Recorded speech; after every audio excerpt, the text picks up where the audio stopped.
Definitely the most profitable. It was over £1,800. I can't remember the exact number, but it was, over 1,800. How does that feel, knowing that you make a single online transaction and someone effectively gives you £1,800 for you to keep? It feels incredible. And I worked out how many shifts I would have had to work for the equivalent, and I would have had to work 2.5 weeks of full-time 12-hour shifts.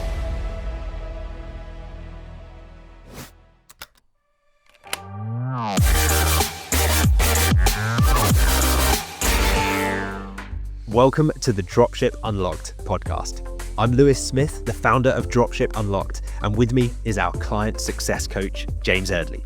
Now, when we're not recording podcast episodes or running our own e-commerce businesses, you'll find us helping aspiring entrepreneurs launch their own high-ticket dropshipping stores.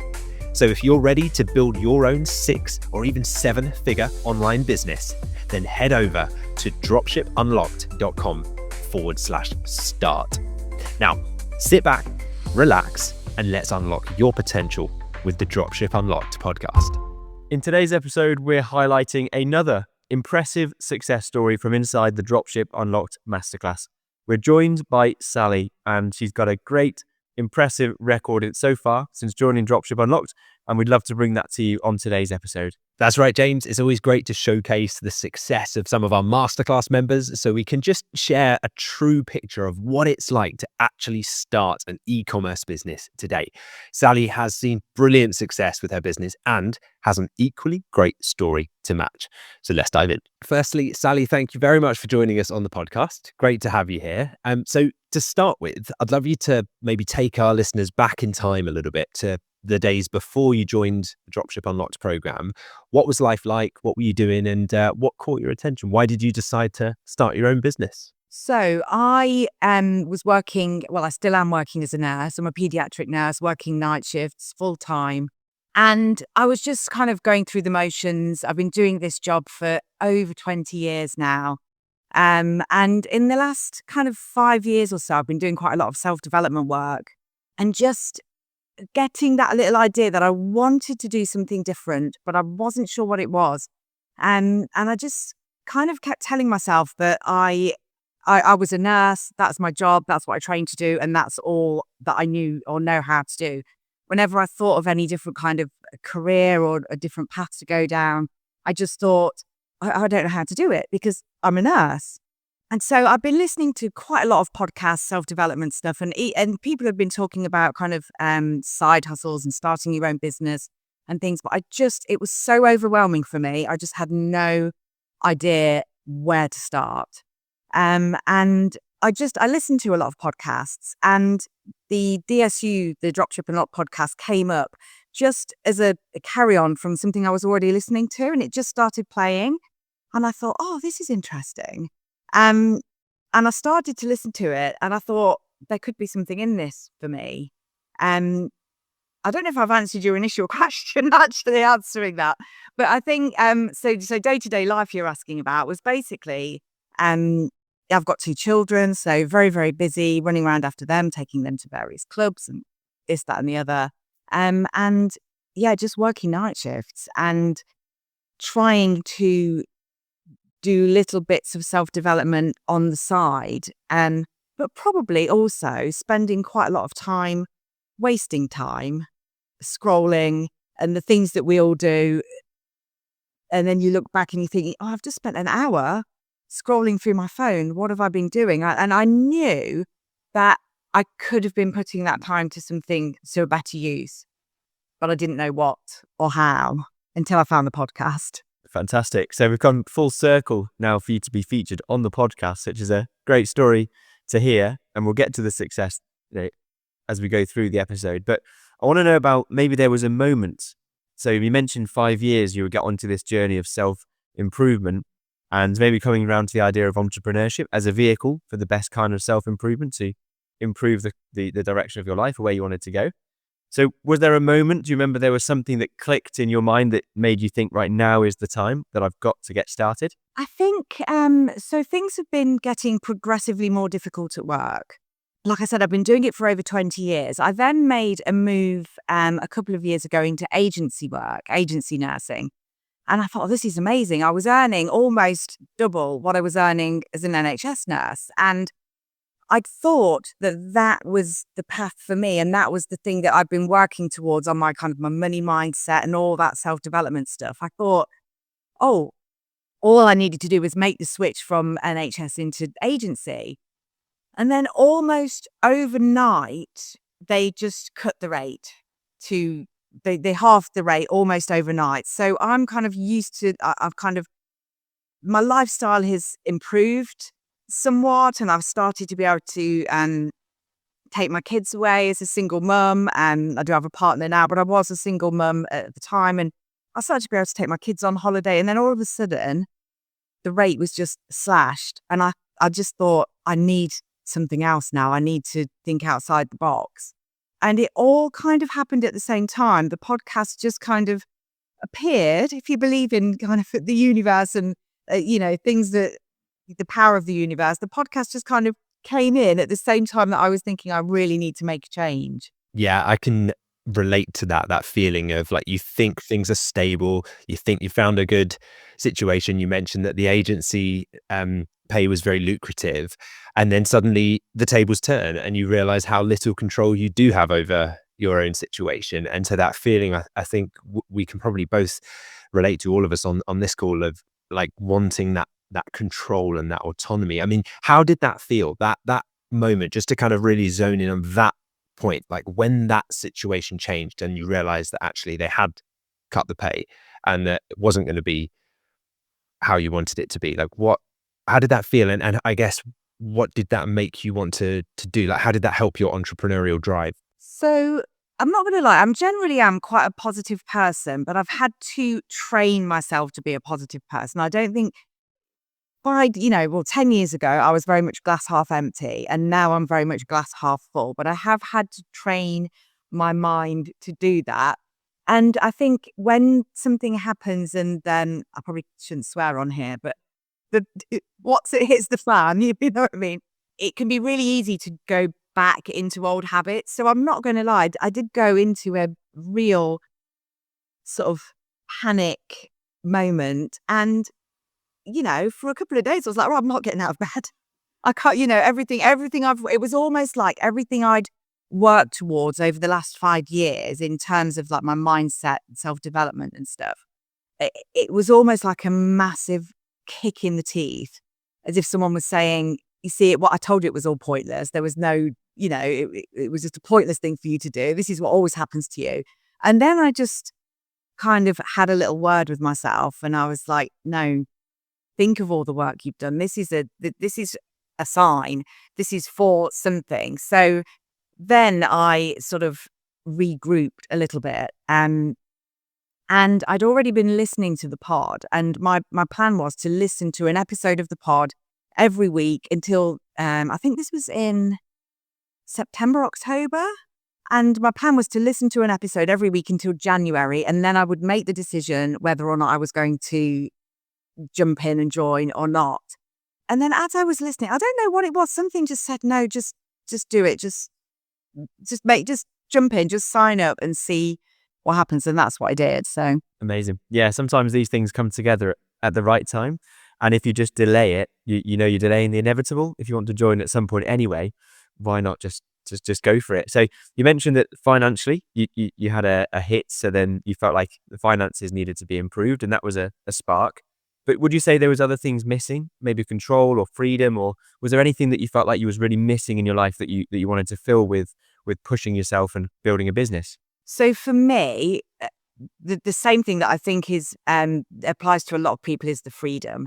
Is that we only have one life. Well, unless you believe in reincarnation, which I actually do, but we won't go down that rabbit hole today. But in this particular life that we've been given, we only have the one shot.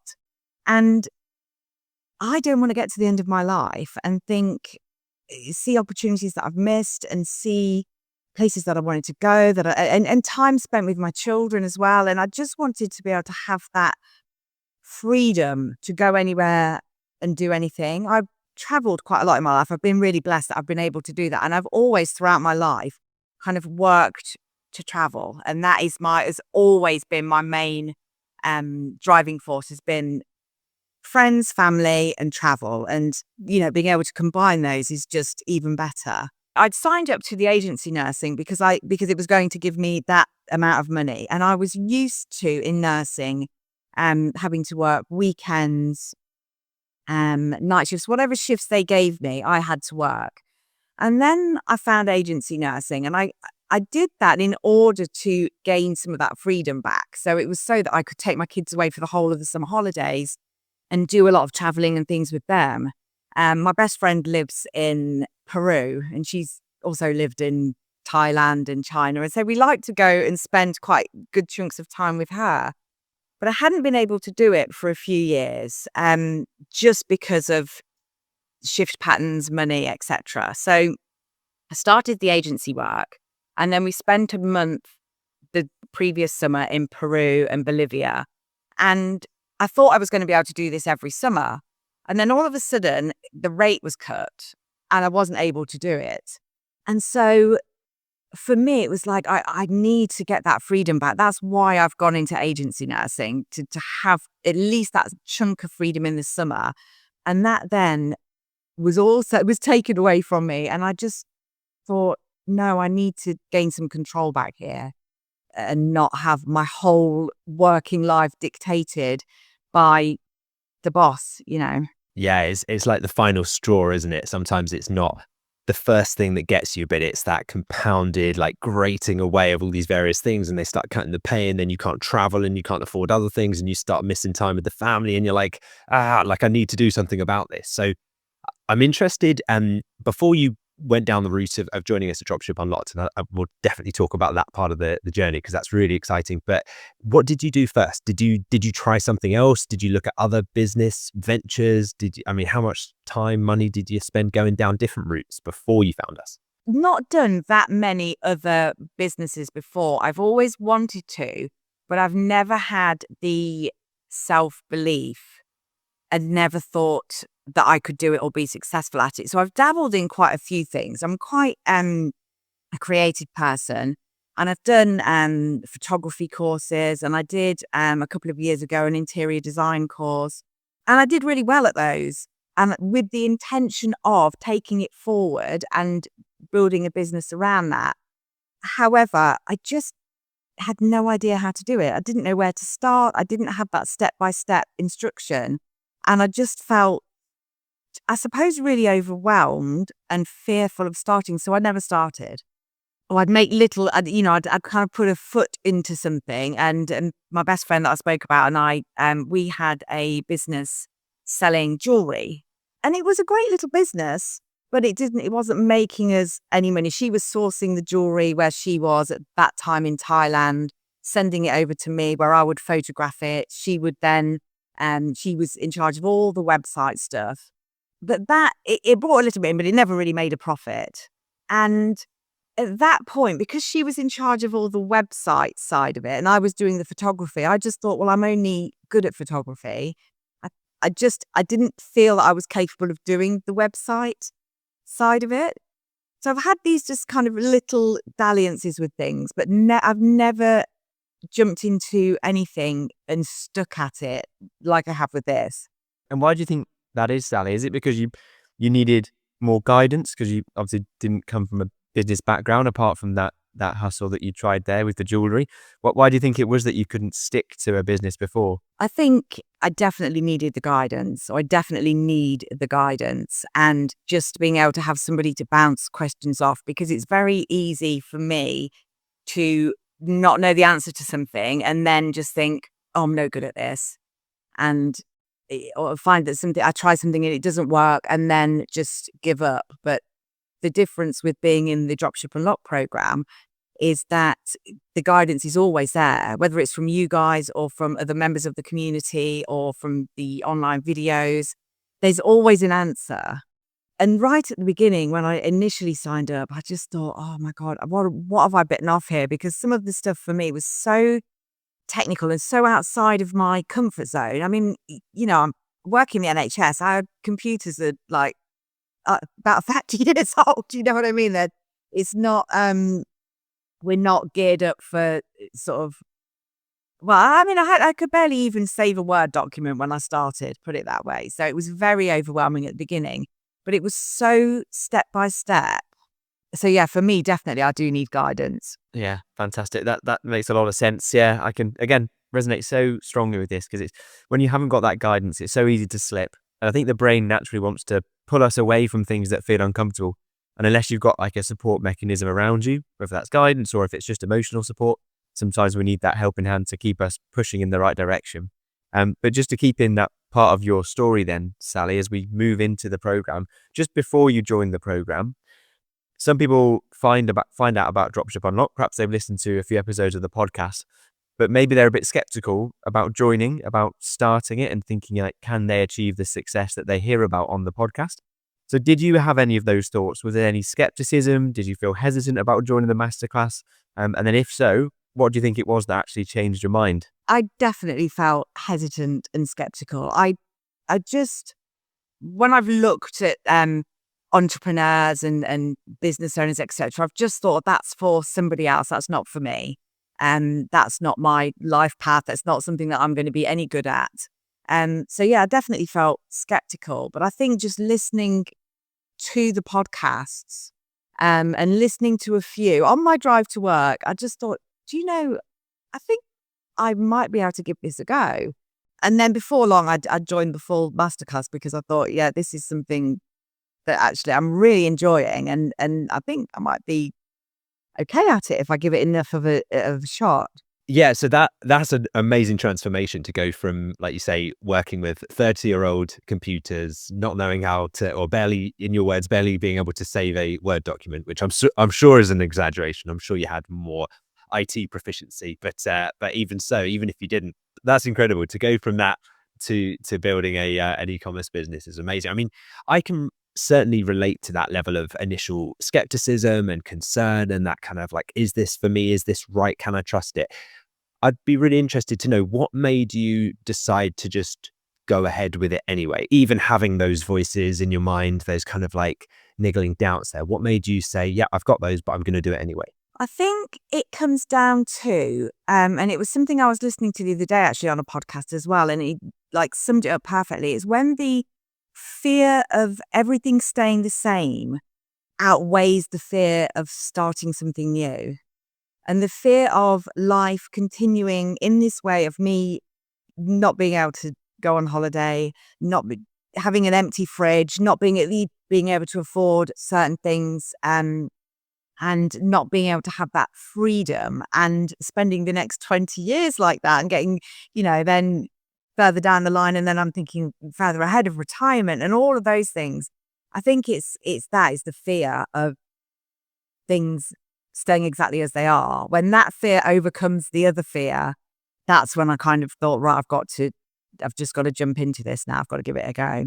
Yeah, absolutely. That fear, although it's something that I think we learn to almost just like live in society, that constant like, oh yeah, but things are as they are, the status quo, it just kind of remains the same. You never leave the comfort zone. But yeah, once those scales shift and you start to like those compounding problems build up and you start to realize I'm not on track to build the kind of future I want here, when that scale tips, I think you're right. Like that's the point at which people take action. And it's a real like, I guess it's a maturity of that thought process of understanding that if you do continue down that same path, that in itself is a decision, that in itself is a cost. And where that path leads might not be the one you want to go down. So what's the bigger risk? Is it trying something now with a very structured support system around you? Or is it just almost like the inevitable, definite certainty of remaining in the situation you're in? So since starting the program, let's dive into like what happened once you joined, you started the program. What's been the most, say, like surprising or impactful change for you so far? Because you're an extremely active member of our community, Sally. We always see you inside the program, chatting to people. You're very, very present there. So yeah, talk us through like any surprising, impactful changes for you since joining. The biggest thing for me is the feeling now that it's almost like, I mean, everything felt so scary and so alien at the beginning. And I remember trying to build up to like the first supplier phone call, and I had scripts all over my kitchen, and I honestly, and I went to bed. I actually, I'm not ashamed to say it, because I think a lot of us do this, and that fear comes in and you suddenly stop. And I went to bed for the full afternoon. I just thought, I can't do this. And I felt like such a failure. And then I started listening to some Tony Robbins and things. And I'd even phoned my friend and I said, I can't do this. I can't, you're going to have to do it for me, because you can talk to people. And I can talk to people. Like I can go into a room. I'm quite an extrovert, as you might have noticed. I'm quite chatty. And so I don't have an issue with any of that. But suddenly, all my limiting beliefs came flooding back when I had to ring a supplier.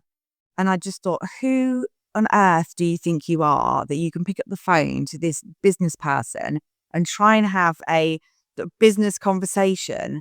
And yeah, like I said, I just took myself off up to bed, and I just spent the day feeling really sorry for myself. And I thought, I've completely failed. I don't know what I'm doing. And like I said, phoned my friend, and she was just like, no, Sally, you can do this. And then did it. And so the biggest change for me is the fact that now, I'm only kind of 6 months down the line, or no, probably a bit longer than that, 8 months down the line from that first phone call.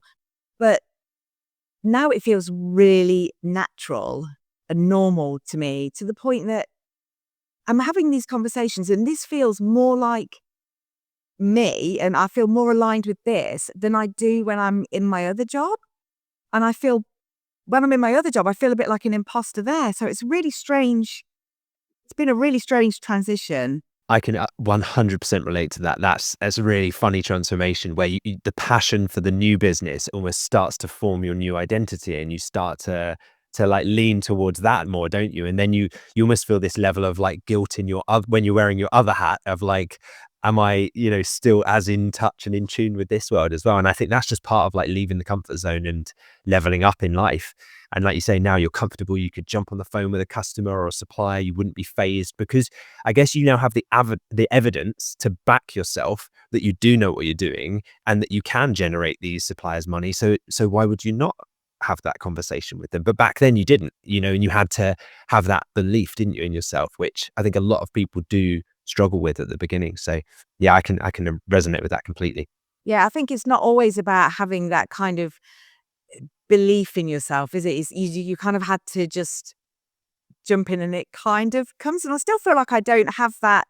It just feels natural to me now to ring a supplier and talk to them and understand that it's just another human being. And I'm getting to know little bits about, I've got one lady that I speak to, and her son had an accident. I was able to bring in a little bit of my nursing into that, give her a bit of nursing advice. And so and you get to know these people and what's kind of going on for them as well. So they just become, it's not that big, scary kind of barrier. But I still think that, like at every stage, I think it's really normal for us, isn't it, as humans, to, when our comfort zone is kind of growing. Like now, my comfort zone is kind of that, the suppliers are in the middle of that. Is in my comfort zone now. So now I need to push myself a little bit more. And then every time you get something that you're not familiar with, you get that sudden panic of, oh, I don't know if I can do this. And it comes back, and you just have to remind yourself, now, I've felt like this before and I managed to push it away. So, I can get past this and I can make this my comfort zone now. And then gradually it becomes bigger and bigger, doesn't it? Yeah, no, it's so powerful. It's such a big change. Is actually the person that we become when we do these things, like build a business and push ourselves outside of our comfort zone. Because we get so fixated before we start a business or start something new. I remember thinking, it'd be really cool if I could have a website, or it'd be really cool if I can make £1,000 sale, or it'd be really cool if I can get to £10,000 in sales. Really just thinking about that as being like the best thing that could ever happen out of this decision to join the Masterclass. But then you realize, actually, the best thing that ever happened was the person that I became by being able to build a business and push myself out of my comfort zone, because that just comes in to every different situation that I face now, which is just a huge return on investment that doesn't really get considered up front. And on that point, Sally, would you say, what would you say has been the best moment for you so far since joining the program? Is there anything that stood out for you as a moment that you just been amazed by since joining the program? Best moment. The best moment. This is going to sound really ridiculous, actually. But the best moment was receiving the award that I got when I came to the meetup, because I've always been that. I was just going to say I've always been that kid. I'm going back into my like child mindset now, but I was always that one at school that I never won anything. Always in trouble. Never the head girl. Never a prefect. I was the one that just constantly in trouble, being a disappointment, I felt, to people, and never kind of excelled in anything. Not that was, I don't mean that I excelled in that, but it just felt so nice to have some, like, a little bit of recognition and something that I was like, oh, that's really nice. That was definitely a highlight for me. And then when I put it on my windowsill, so the people that are listening won't know what the award was, but it was like a glass thing. And I put it on my windowsill, and the sun shines through my window, and then it projects like a rainbow pattern onto the other side of my kitchen. So it's just really lovely. That was definitely a highlight for me. Well, it was very well deserved, and yeah, we certainly recognise that contribution you made every day to the community, Sally. So it wouldn't be the same place without you. I'm glad that you are so active and that you bring so much to it. But I want to dive into some numbers now and talk about sales if we can. So can you talk us through what has been your total revenue up to this point? So right now it's just over 24,000. Amazing. And what would you say? Well, firstly, how does that feel? Wow, it feels incredible, because I mean, I wasn't even sure I was going to make a single sale. So to say that I've made 24,000 in revenue is absolutely fantastic. And you guys know, when I kind of like to set myself little goals, when I have little bottles of bubbles that I write little labels on and say, well done, you've achieved this or you've achieved that. And then I'll pop the bubbles and have a little mini celebration. And I'd written one on a small bottle to say, congratulations, Sally, you've reached, I think it was 10,000. And as I wrote it and I looked at it, I thought, that's a million miles away. Like, I can't imagine that ever happening. I can't imagine that I'm going to have got to that point in sales. Like, at the moment, this was really quite early on in the journey. And then before long, I looked at my sales and I was like, oh, I've gone over 10,000. I better pop the bubbles. This is probably 11 o'clock in the morning or something on a school day. But anyway, bubbles were open. And then I just keep setting myself new ones. But yeah, it was a really, really good feeling. So I love that concept of writing yourself a future, or your future self, a congratulatory note, attaching it to a bottle of champagne, and then having that kind of there ready, because it just enters the subconscious that way, isn't it? And you're just waiting to eventually reach the state where you are that person, and you're able to then accept that award. So it's an amazing trick and mind hack. I think that's one we could all learn from. Well, people think I'm a little bit crazy for this, but I used to write myself in the days when I was single for a few years. When I started to think, actually, I'd quite like to meet somebody, I started to write myself on Valentine's Day. I would write myself a Valentine's card. And I would buy myself a gift, and usually like a book I wanted to read or something that I really wanted. And I would leave it, and I would write myself a Valentine's card that would basically just things that I wanted to remind myself about myself that were good. And, Sally, you're great at this, you're great, whatever. It sounds ridiculous, I know. And I would go out to work, and then I'd come back in the morning on Valentine's Day, and I'd be like, oh, look, I've got a lovely gift, and I've got these things, and I'd kind of written things and started to give myself gifts and things, because I was like, if we treat ourselves in the way we want other people to treat us, then eventually things will follow suit. And I did then have that person that treats me this way, and, etc. So it's kind of forward projecting into the future for me. And that's what I do with the little notes on the bottles of bubbles and things, is kind of congratulating myself before it's happened, so that, of course, I'm going to get there because I've already sort of written it, if that makes sense. Yeah. It's such a valuable thing because it symbolizes like positive self-talk, which then increases your self-esteem, which then increases your feeling of like self-worth, doesn't it? Which then causes you to take the actions that you were otherwise hiding away from previously, i.e., calling suppliers, reaching out to customers, because maybe you didn't believe that you were the person that, like you said, who am I to do that?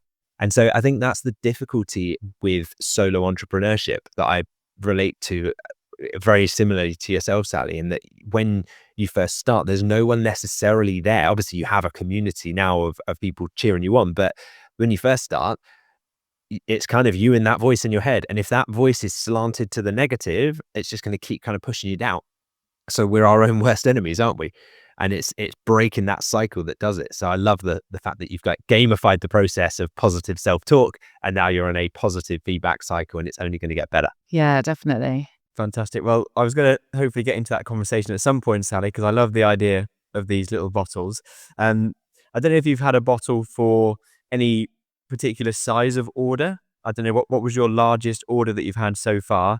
And then a secondary question is, did you ever have a bottle to celebrate a particularly large order? So I haven't written a bottle to celebrate a large order yet. I do have a bottle of champagne, and the rest of them are all little bottles of Prosecco. But I was like, no, do you know what? I'm going to show the universe that I, can afford a bottle of champagne and that I deserve a bottle of champagne. So I bought a bottle of champagne, and I've got a note on there saying congratulations for your first 100,000 in sales.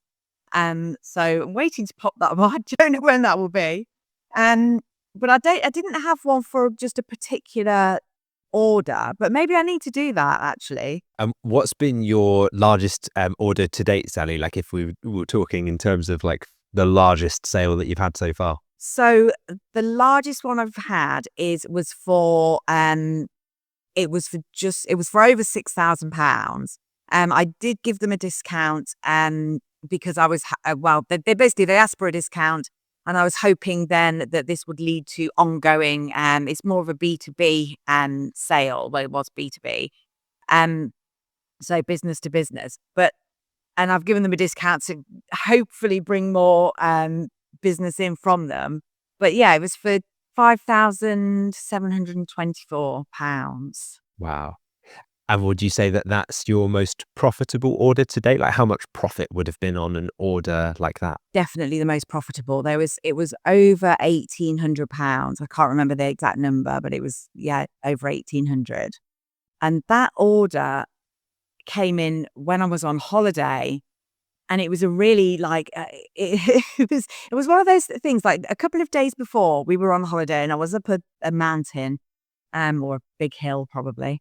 And a call had come through, and I tried to answer it, and it was really windy, and the call had cut out. And I got down to the bottom, and I'd said to my kids, who were moaning because they were bored because they had to wait for me to make phone calls. And I said, look, I need to make this phone call to this customer. And I then made a sale on that day, and it was for like 1,200. And then when I put it all through, I realized that because I'd messed up my sense of my own, we just learn from these things as we go along, don't we? But because I'd messed up, I put a discount on it. But I'd already discounted the item on the store, and I didn't realize. So they had 2 discounts. They got a great deal. And so on that sale, I lost £25. And I was a bit obviously dejected by it, and a bit like, oh, what's the point? Why am I doing this? Or, and my kids, and my eldest son said to me, he kind of mocked me a little bit and was kind of like, look, you see, Mum, are you ever going to make money out of this? And even though I had been doing okay until this point. And I said to him, look, I said, sometimes there are going to be losses, but I said, what you've got to remember is that I'm learning all the time. And now I've learned that lesson, I need to now go through and make sure I take the discount off this particular product so that they don't get 2 discounts on this.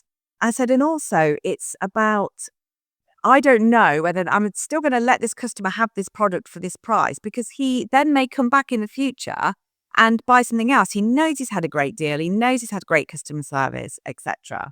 And so I was kind of feeling a bit like, oh, I've made a loss on this particular sale.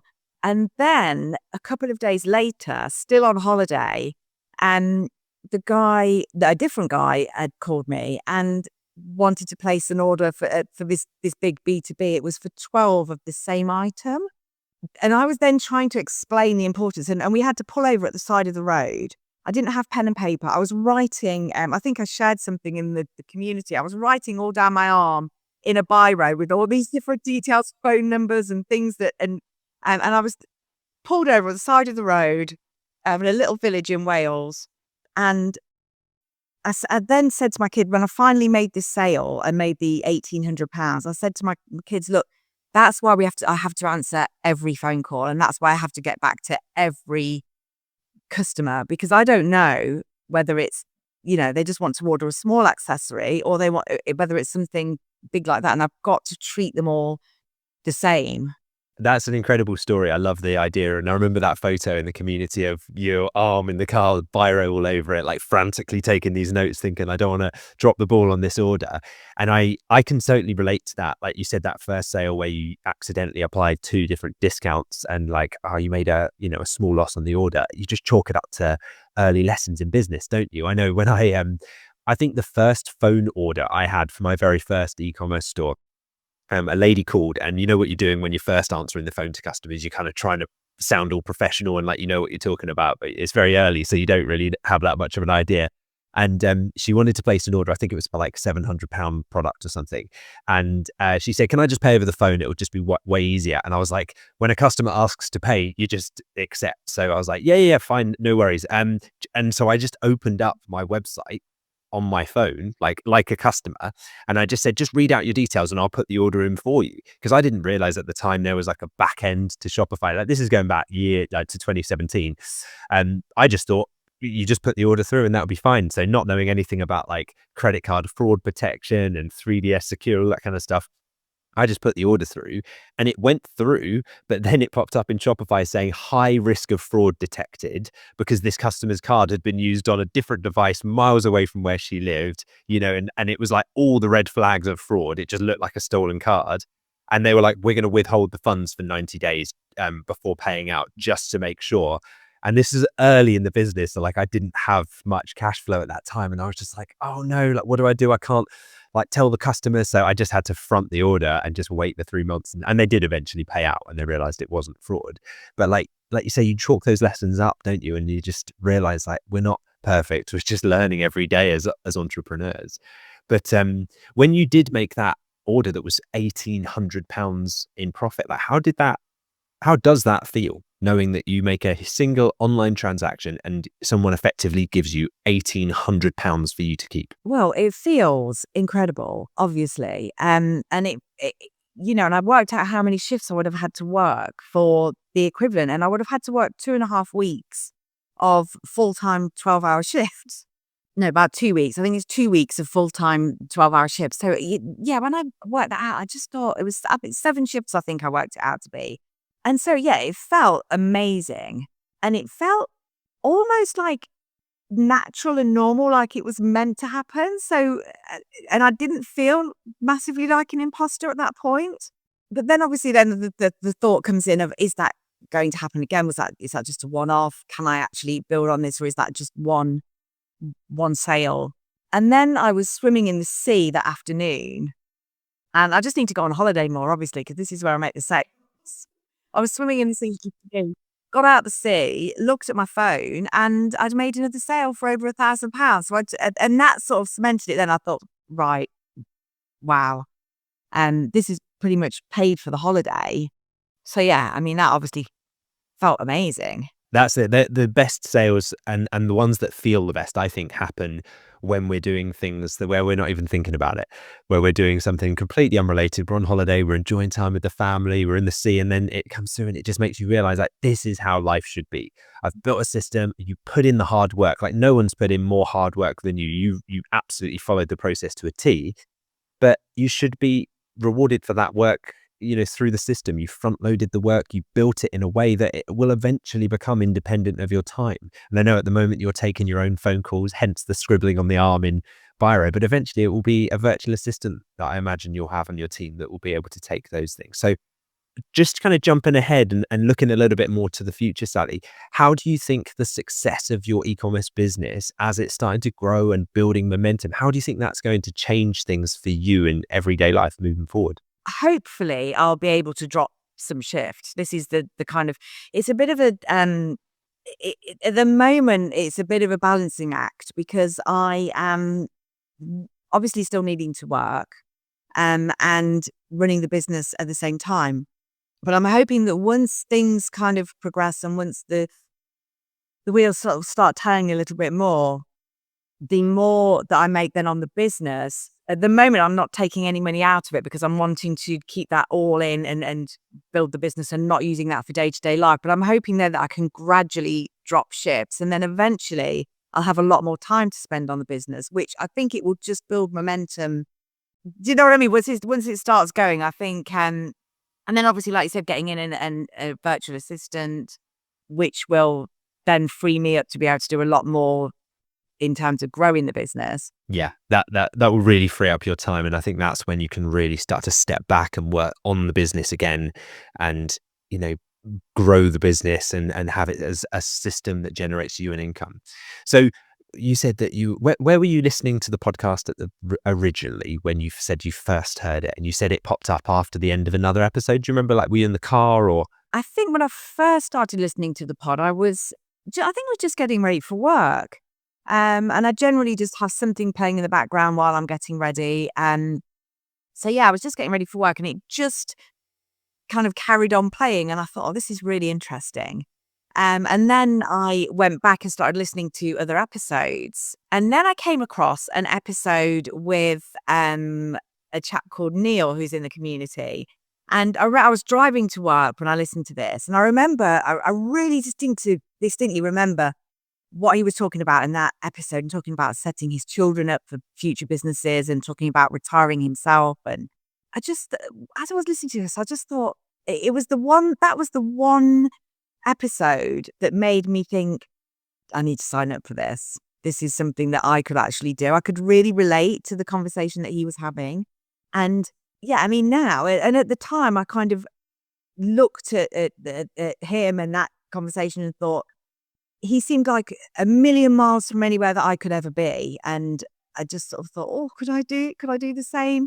And then the other day, and now I've obviously got to know Neil through the community and stuff. And the other day, he actually ran to the post office for me, bless him, because I had some trouble trying to get hold of a customer. And I don't have a printer or anything at home. And I didn't have access to one. And wasn't going to have one for like the next few days. And I thought, I don't know what to do. And I went onto the community and just started chatting to people and said, this is what's happened. I need to get hold of this customer, but he's left me the wrong phone number. I don't know what to do. And Neil suggested sending a first class letter. I said, but I don't have a printer. And he said he printed a letter off for me, took it to the post office, read it off, like express delivery. And honestly, it was absolutely amazing. I couldn't be more grateful for that. It's great, isn't it? I think that's such a nice story to have seen someone on a podcast, been inspired by them, now consider them a friend and have them, you know, like helping you out with little favors in the business. It's just, sometimes there's this disconnect. If people right now are watching us on YouTube or listening to us on Spotify and they think like, yeah, but they're on a podcast, it's like a make-believe world, you know, it's not real, but it is real. The other side of it is just, you know, you have to kind of take that step to get there. So that's a good kind of question, I guess. If someone is thinking about this right now and they're listening to us, just like you were listening to Neil, and they're maybe considering setting their own business up, maybe they have had some news at work that's made them feel with a little bit more urgency that they need to take control of the situation and their own life and their own future, but maybe they haven't jumped in yet and they've started listening to some Dropship Unlocked stuff. Like, what advice would you have for them to help them build up the courage to take that leap like you did, Sally? I would just say, don't think about it for too long, because it's very easy for us to get into our own heads and spend weeks and weeks and months thinking about something, and years a lot of the time in a lot of people's cases. And like I'd done previously for the many of the things that I've wanted to start, like interior design, photography, stuff like that. And any action, imperfect action, is better than no action. So just take that first step and just start would be my advice, because you will learn along the way. And just take that first step, basically, is what I would say, because you can't really go wrong. Because even if you do go wrong, you're learning a lesson from it. So it's not, and that lesson is going to then propel you forward. So I would just say, if you're thinking about it, if I can do it, I promise you, anybody can do it. You've got to put in the work. You've got to be kind of dedicated. And for me, I have to kind of have for me, it's about a routine and just telling myself I need to do this many hours a week, and whatever that is, try and find the tasks that are going to push me forward the most. Or at the beginning, it's just following the program. I don't even have to find those tasks. It's just follow the program step by step. And if you do that, even if, at the beginning, I was probably doing, some days I might only just do half an hour because that's all I have. But as long as I know I'm progressing, then, it's pushing me forward. So I'd say to anybody, just don't think about it for too long. Just give it a go, because you won't regret it. Fantastic. Now, Sally, it's been fantastic to meet you in person as well at the live meetups that we organise. What do you think that brings to the Dropship Unlocked experience? Oh, the live meetups are just great, because it just gives you the opportunity to put faces to all the names of the people that you've been speaking to on the chat, and you get to know people a little bit better, and you get to know them as people, and it just makes the kind of group chat come together a little bit more as well, and starting to form those friendships is really important, I think, in this kind of area of work, because it can be a really, really lonely road. Like, I'm used to working with multiple people every shift that I work on. So, the staff, the patients, etc. So for me to be sitting at my kitchen table or my office space and just being on my own and having no one to talk to is quite, and that to me is the downside of this sort of business. So being able to have that community and the live meetup and the friendships then that you forge, that hopefully will be ongoing and lasting friendships, is fantastic. Yeah.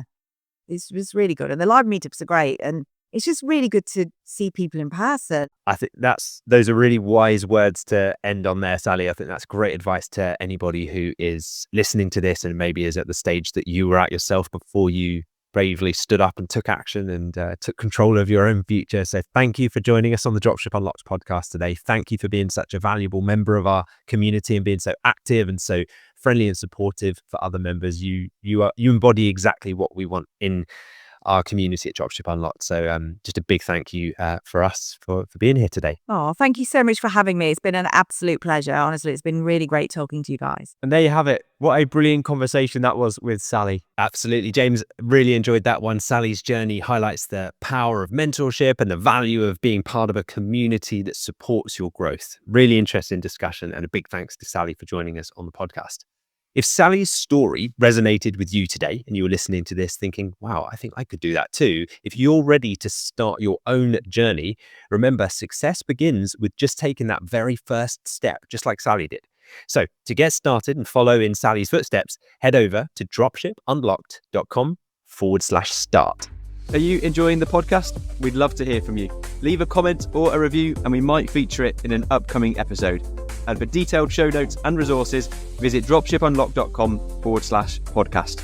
If you found value in any episode of this podcast, please could you take just 10 seconds to leave us a quick 5-star review on your favorite podcast app? It helps us more than you can imagine. And who knows, you might just hear your comments read out on the show. Thanks for being a part of our community. Your support helps us keep delivering new episodes to you every week. Now it's that part of the episode where we're going to answer a question that we've received from a listener. So if you want to get your question in, any questions that's popped up in your mind while listening to today's episode, then all you need to do is comment beneath the YouTube video version of this episode. And it won't just be answered in the comments, it may also be featured in an upcoming episode. So that's exactly what Rob Barker 1324 has done. So Rob's question, I'll ask it to you now, Lewis. He's asked, can anyone make money with dropshipping? Thanks for your question, Rob. And Yeah, we've seen people from all walks of life succeed inside Dropship Unlocked. Background really doesn't matter. That's not a factor that determines someone's success, because we've had success stories from students who, are mid-university, or even people who haven't yet even gone or started their degrees and were thinking about doing that and have taken this route instead. Others who are full-time stay-at-home parents, others who are ex-tradespeople, others who are retirees and have worked their entire career in a completely unrelated industry and have no technical awareness or ability whatsoever, in their own words. So it is not about experience or having huge amounts of finances to back you. It's all about mindset, regardless of your financial situation or your prior knowledge about things like e-commerce and how online business works. The biggest determining factor we've seen in someone's success is resourcefulness. So we see that success comes from people who take consistent action. The people who win are those who implement things. They're not just there consuming content, listening to things, watching things. They're actually then doing things. And it's a big part of the reason why we've built our program in the way we have, in that we teach something and then we showcase it and then you do it. Like, you take action and you build as you go. And I think those members that are open to learning and embracing the challenges that are inevitably going to come along the way, but they treat every roadblock as just another part of the journey. Those who see it that way, as a inevitable roadblock that they can get past, push through, they will succeed in the long run. So to give yourself the best chance, follow a proven method, surround yourself with other people who are pushing forward, and make sure you have that structure and that support and that community around you, because that will make a huge difference. That way you don't have to figure it all out alone. That really makes a huge difference. And Sally is a testament to that as well on the episode today. And as you can see from the people that we interview when we speak to different members of the Masterclass, we try and pick people out from all different walks of society. So you can see that it works no matter what background there is, no matter what sort of person you are. And that's showcased on the channel. So thank you very much for your question. Great answer, Lewis. On to now a recent review for the podcast, and that's coming from Sam C. And Sam C shared his thoughts after a recent episode. And he said, "This podcast has genuinely opened my eyes to the world of possibilities that exist within dropshipping and e-commerce." Amazing. Love to hear that. Thank you for your very kind review, Sam C. Really glad to hear that you've been enjoying the podcast. Now, if you found value in today's discussion with Sally or any other episode we've done of the Dropship Unlocked podcast, we'd both really appreciate it if you could take time to leave us a review. It should only take you a few seconds, but it means the world to us, and it helps us keep this podcast going. We're always looking to hear your thoughts, and we might even be able to feature your review like we did for Sam in our next episode. Thank you for joining us on this episode of the Dropship Unlocked podcast. We hope you are leaving with new insights and inspiration to fuel your entrepreneurial journey. To kickstart your e-commerce business, head over to dropshipunlocked.com/start. It's the perfect place to start and get access to resources that will help you build your business from the ground up. And don't forget to hit that subscribe button for more episodes packed with strategies, tips, and success stories. Plus, if you enjoyed this episode today, a 5-star review would mean the world to us, and you might even get a shout out on the next episode. Thank you for choosing to spend your time with us today. We can't wait to bring you more insights on the next episode of the Dropship Unlocked podcast.